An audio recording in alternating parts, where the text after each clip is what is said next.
یہ واقعہ اس دور کا ہے جب مکہ کی فضا غرور، دولت اور طاقت کے نشے سے بوجھل تھی، اور چند گنے چنے لوگ ایسے تھے جو سچائی کو صرف اس لیے رد کر رہے تھے کہ وہ ان کے مفادات کے خلاف تھیں۔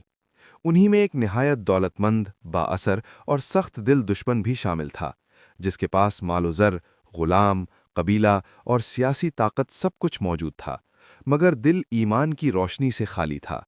وہ شخص حضور نبی کریم حضرت محمد مصطفیٰ صلی اللہ علیہ وآلہ وسلم کی دعوت حق کو اپنے وقار کے لیے خطرہ سمجھتا تھا، کیونکہ وہ جانتا تھا کہ اگر لوگ اللہ واحد کی عبادت کی طرف آ گئے تو اس کی جھوٹی برتری، سود، ظلم اور استحصال کی عمارت زمین بوس ہو جائے گی۔ اس دولت مند دشمن نے کئی بار حضور نبی کریم حضرت محمد مصطفیٰ صلی اللہ علیہ وآلہ وسلم کو دنیاوی لالچ دینے کی کوشش کی۔ کبھی کہا کہ اگر آپ صلی اللہ علیہ وآلہ وسلم اس دعوت سے رک جائیں تو ہم آپ کو مکہ کا سردار بنا دیں گے۔ کبھی پیشکش کی کہ بے حساب دولت آپ کے قدموں میں ڈال دی جائے۔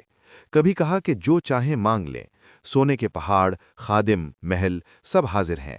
مگر حضور نبی کریم حضرت محمد مصطفیٰ صلی اللہ علیہ وآلہ وسلم ہر بار نہایت وقار، سکون اور یقین کے ساتھ ایک ہی جواب دیتے کہ اگر یہ لوگ میرے ایک ہاتھ میں سورج اور دوسرے ہاتھ میں چاند بھی رکھ دیں، تب بھی میں اس پیغام کو نہیں چھوڑ سکتا جو اللہ تعالیٰ نے مجھے دے کر بھیجا ہے۔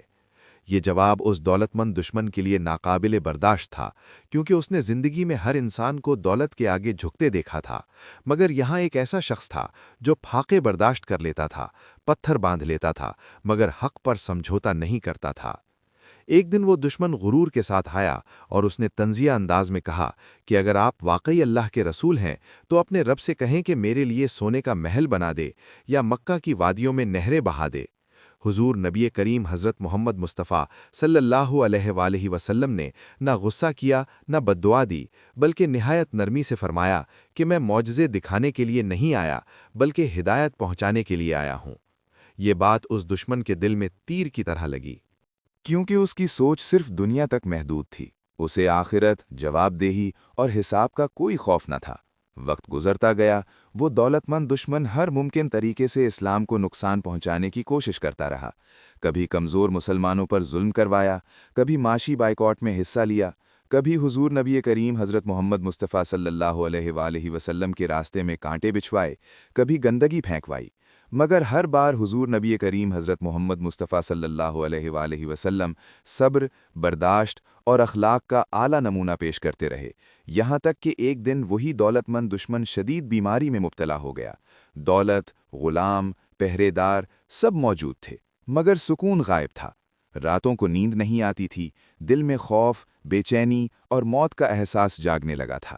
کسی نے اسے بتایا کہ جس شخص کو تو دشمن سمجھتا ہے وہی حضرت محمد مصطفیٰ صلی اللہ علیہ وآلہ وسلم بیماروں کی عیادت کرتے ہیں، دشمنوں کے لیے بھی دعا کرتے ہیں۔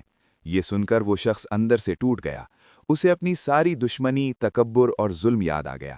ایک دن خاموشی سے حضور نبی کریم حضرت محمد مصطفیٰ صلی اللہ علیہ وآلہ وسلم کے پاس پیغام بھجوایا کہ وہ ملنا چاہتا ہے۔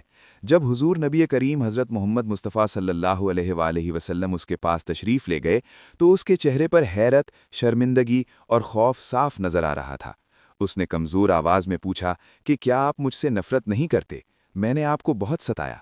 حضور نبی کریم حضرت محمد مصطفیٰ صلی اللہ علیہ وآلہ وسلم نے فرمایا کہ میں نفرت کرنے نہیں، ہدایت دینے آیا ہوں۔ اگر تم اللہ کی طرف ایک قدم بڑھاؤ گے تو اللہ تمہاری طرف کئی قدم بڑھائے گا۔ یہ سن کر اس دولت مند دشمن کی آنکھوں سے آنسو بہنے لگے۔ اس نے کہا کہ میں نے ساری زندگی دولت کو سب کچھ سمجھا، مگر آج مجھے احساس ہوا کہ اصل دولت دل کا سکون ہے جو صرف اللہ کی اطاعت میں ہے۔ اس نے وہیں کلمہ پڑھا اور اسلام قبول کر لیا۔ اس لمحے نہ سونے کے سکے بولے، نہ قبیلے کی طاقت، نہ غلاموں کی تعداد، بلکہ سچائی نے دل فتح کر لیا۔ یہ واقعہ ہمیں یہ سبق دیتا ہے کہ حضور نبی کریم حضرت محمد مصطفیٰ صلی اللہ علیہ وآلہ وسلم کی دعوت تلوار، جبر یا لالچ سے نہیں، بلکہ کردار، صبر اور اخلاق سے پھیلی، اور یہ بھی کہ دولت انسان کو وقتی غرور دے سکتی ہے، مگر ہمیشہ کی نجات صرف ایمان، عاجزی اور حق کو قبول کرنے میں ہے۔ یہی وجہ ہے کہ آج صدیوں بعد بھی دنیا حضور نبی کریم حضرت محمد مصطفیٰ صلی اللہ علیہ وآلہ وسلم کے اخلاق، رحم اور عدل کو یاد کرتی ہے، اور یہ واقعہ ہر اس شخص کے لیے ایک آئینہ ہے جو دولت، طاقت یا شہرت کو سب کچھ سمجھ بیٹھا ہے، کیونکہ آخرکار انسان خالی ہاتھ ہی رب کے سامنے حاضر ہوتا ہے اور وہاں صرف دل، نیت اور عمل ہی کام آتے ہیں۔